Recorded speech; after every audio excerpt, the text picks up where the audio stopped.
तथास्तु is equal to प्रामाणिक दृढ़ निश्चयी, यानी कि हम गीता पढ़कर समझे हैं, यदि मैं संकल्प करूंगा और प्रामाणिकता यानी ईमानदारी से निश्चय करके उस पे काम करूंगा, प्रयत्न करने लगूंगा, तो जितनी भी शक्ति कम पड़ती है वह सारी शक्ति भगवान देंगे ही, यानी उसी पे भगवान तथास्तु कहेंगे। मैं जो सोचती हूँ, समझती हूँ और मानती हूँ, उसी पे भगवान तथास्तु कह रहे हैं। यह अर्ध जागृत मन की शक्ति को ज्यादा से ज्यादा जानने के लिए ही हमने यह ग्रुप बनाया है। हमारे ग्रुप में हमने जो प्रामाणिकता की व्याख्या बनाई है वह है कि खुद को प्यार करने की शुरुआत करना, यानी नियमित कसरत, प्राणायाम और श्रेष्ठ पठन करना। और गीता जी जो भगवान ने खुद कही है, उससे अच्छा श्रेष्ठ पठन कौन सा हो सकता है। इसलिए हम नियमित गीता पढ़ते हैं और दूसरों को भी पढ़ने के लिए कहते हैं। अर्ध जागृत मन की शक्ति में कल जो हमने पढ़ा कि ब्रह्मांडीय ऊर्जा हमें पानी है, मेडिटेशन से पानी है, इसलिए शांति से बैठने की आदत डालनी है। निश्चित समय कर देंगे, हम ग्रुप में भी लिखेंगे कि मैंने ये समय निश्चित कर दिया है। और रात को सोते समय और सुबह जगते समय तो कुछ भी करके एटलीस्ट 2 मिनट निकालना है। ज्यादा निकाल, जितना देंगे उतना मिलेगा। ज्यादा समय निकालेंगे तो ज्यादा ऊर्जा मिलेगी, कम समय निकालेंगे तो कम ऊर्जा मिलेगी। तो अब हमें ये तय करना है कि मुझे समय कितना निकालना है। जो ज्यादा समय निकालेंगे तो ज्यादा ऊर्जा मिलेगी, तो पूरे दिन का कार्य इतना अच्छे से आसानी से हो जाता है। मैं खुद, आपको पता है कि निस्वार्थ समय निकालना है, हम गीता में समझे हैं, तो मैं खुद ये निस्वार्थ समय निकालती हूँ। तो पहले कुछ नहीं करती थी तो भी दिन चला जाता था और इससे बेहतरीन नहीं जीती थी। अब मैं बेहतरीन जीती हूँ, अपनी रसोई में इतना बेहतरीन बनाती हूँ, बच्चे से इतना बेहतरीन समय व्यतीत करती हूँ, फैमिली में इतना प्रसन्नता का वातावरण बना रहता है। तो सब कुछ ऊर्जा से ही है। जितना मैंने मेडिटेशन का समय बढ़ाया, 4 बजे जगने की वही एक मेरी वजह है। इसलिए मेरा टूटता नहीं, एक उत्साह है, मेरा ध्येय निश्चित है कि मुझे अपने आप से बहुत अच्छा समय व्यतीत करना है, अपने आप को समय देना है, अपने आप को प्यार करना है। यदि मैं ही अपने आप को प्यार नहीं करूंगी तो दूसरा तो नहीं करेगा। ये विषय हमें कई बार हमने अपने ग्रुप में रखा है। पर क्या होता है, ग्रुप में जुड़े हैं, करते हैं, सुनते हैं, इस बात को एक एक जैसे पढ़ना हमने सुन लिया, चलो आज का ऑडियो रिकॉर्डिंग के वीडियो रिकॉर्डिंग हमने सुन लिया, फिर सोचना है, काम करते समय हमें सजाग रहना है कि आज हमने क्या पढ़ा था। उसके बारे में काम करते समय क्या हम आयोजन नहीं कर सकते हैं? जैसे आज की कोई 5 अच्छी चीजें लिखनी है तो लोग नहीं लिख पाते हैं, क्यों? क्यों? वो चाहते ही नहीं, उनकी दानत ही नहीं है। मैं ऐसा बोलती हूँ, दानत हो ना तो सब कुछ हो पाता है।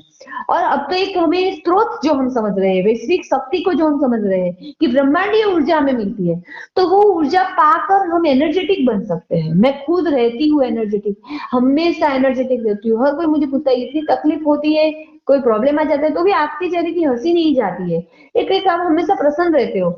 ऐसा मैं नहीं बोल रही हूँ, लेकिन मेरे को महसूस होता है कि अंदर एक ऊर्जा रहती है जो गीता पढ़ने से आती है, सुबह शांति से बैठने से आती है। तो जितना समय ज्यादा शांति से बैठने की आदत डालेंगे उतनी ज्यादा ऊर्जा पाएंगे।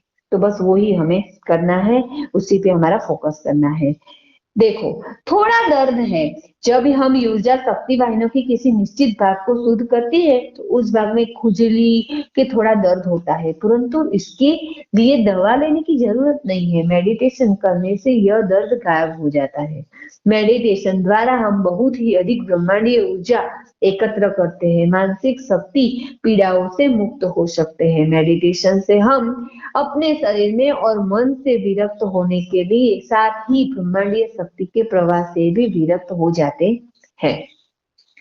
अभी आगे हम पढ़ेंगे आध्यात्मिक सत्य, आंतरिक यात्रा, यानी अपने आप को देखना, स्वयं को देखना, स्वाध्याय। जो ऋषि मुनि ने बोला है कि स्वाध्याय प्रवचनाभ्याम न प्रमदितव्यम्। तो जो हमारा वैदिक संस्कृति थी कि ऋषि मुनि जो होते थे वो स्वाध्याय करवाते थे, यानी रोज कुछ अच्छी बातें सुनना, फिर उसको चिंतन मनन करना, उसका विश्लेषण करना, जीवन में लाने का प्रयत्न करना, ये सारा स्वाध्याय में आता है। कुछ नया अच्छा लाना है, जो पुराना बिगड़ा हुआ शरीर में है, बीमारी है या कोई विचार है, तो वो उसको निकाल देना है। ध्यान क्या है यह पूरी तरह समझने में, वो कैसे काम करता है और इसकी लाभ के बारे में जानने के लिए मैं आपको हमारे स्पिरिचुअल रियलिटी डीवीडी के वीडियो देखने की सलाह देता हूँ। यह आपको हमारे वर्कशॉप के प्रोडक्ट सेलिंग काउंटर पर मिलेगी, या तो आप उसे फोन करके मंगवा सकते हैं। जो ध्यान की गहराई महसूस करता है वो आध्यात्मिकता को समझने के लिए यह आवश्यक है।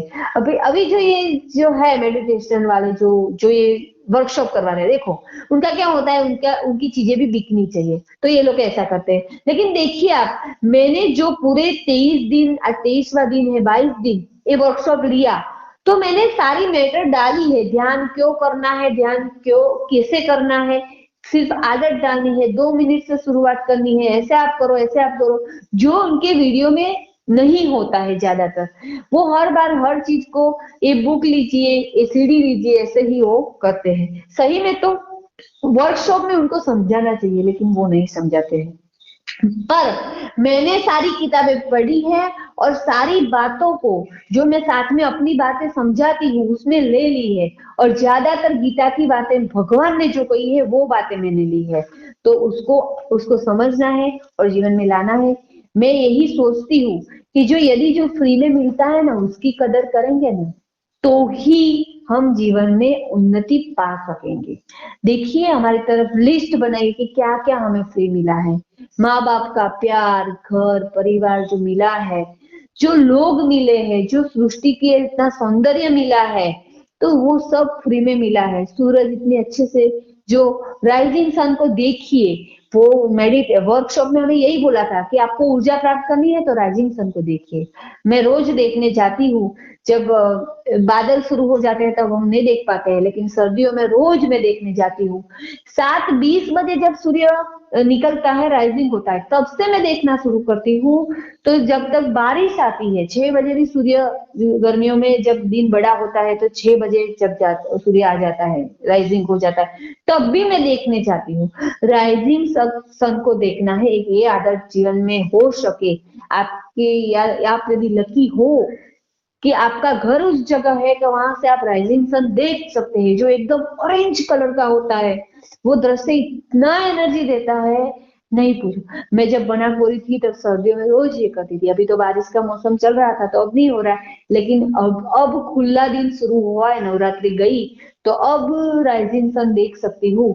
तो इसके लिए मुझे 4 माले चढ़ने पड़ेंगे। तो अब ये पढ़ने में आया है तो मैंने भी अंदर से संकल्प कर लिया है कि अब मैं करूंगी।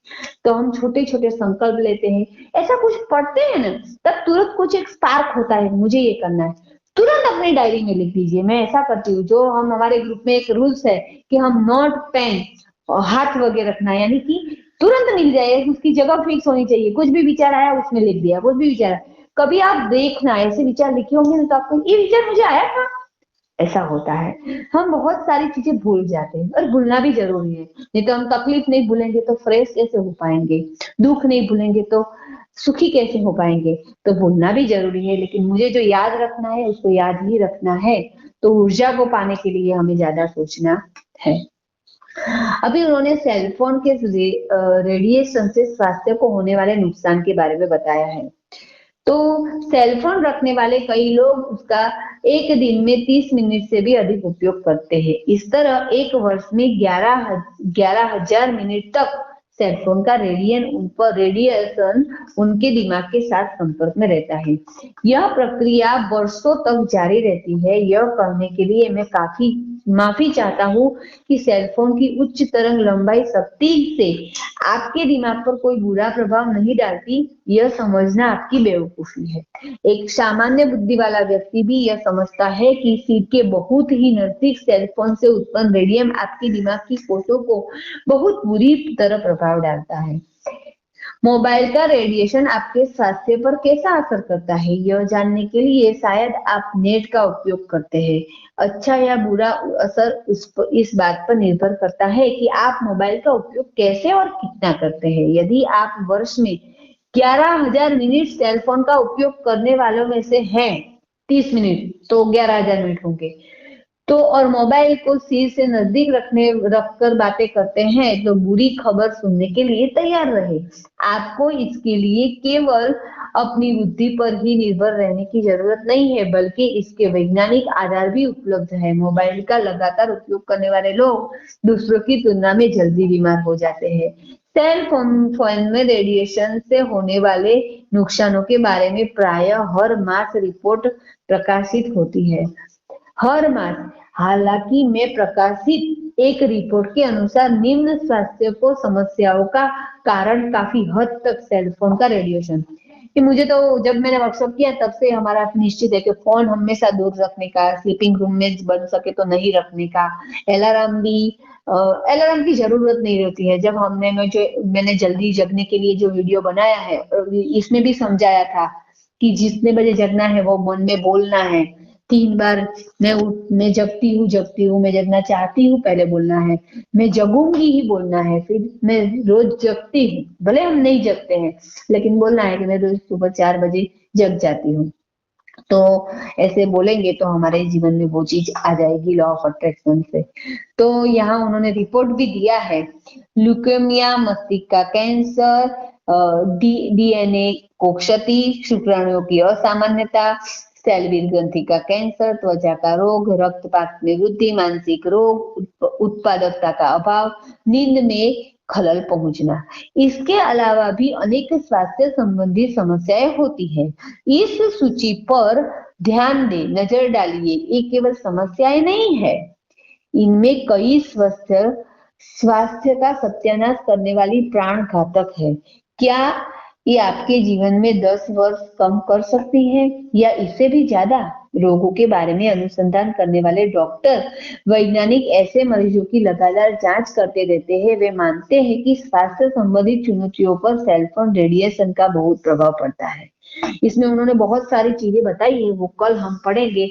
लेकिन मोबाइल हमसे दूर रहना चाहिए, तो हम तो मोबाइल से ही एक ग्रुप में कनेक्टेड है, पर हम उसको दूर रख सकते हैं। लाउड स्पीकर पर दूर से सुन सकते हैं, ईयरफोन लगा सकते हैं और कम उपयोग करना है। मतलब कि चलो कोई ऑडियो वीडियो हम सुन रहे हैं तो उसमें देखते रहने की, व्यक्ति यदि बोल रहा है तो उसको देखने की कोई जरूरत नहीं है। उसको साइड में रख दीजिए, अपना काम कीजिए, दूर रखिए। ये सब हम कर सकते हैं। उसको स्पीकर जो होते हैं, स्पीकर तो उस पे डालिए और कर सकते हैं। तो मैं तो ये सब करती हूँ, सालों से करती हूँ। आज ये बात आई है तो हम उस पर ध्यान रखेंगे कि मोबाइल का उपयोग अच्छे से अच्छी तरह से करना है, कम करना है, और जो भी करना है वो अच्छा ही करना है और उससे दूर रह के करने का प्रयत्न करना है। आज हम इसके बारे में सोचेंगे।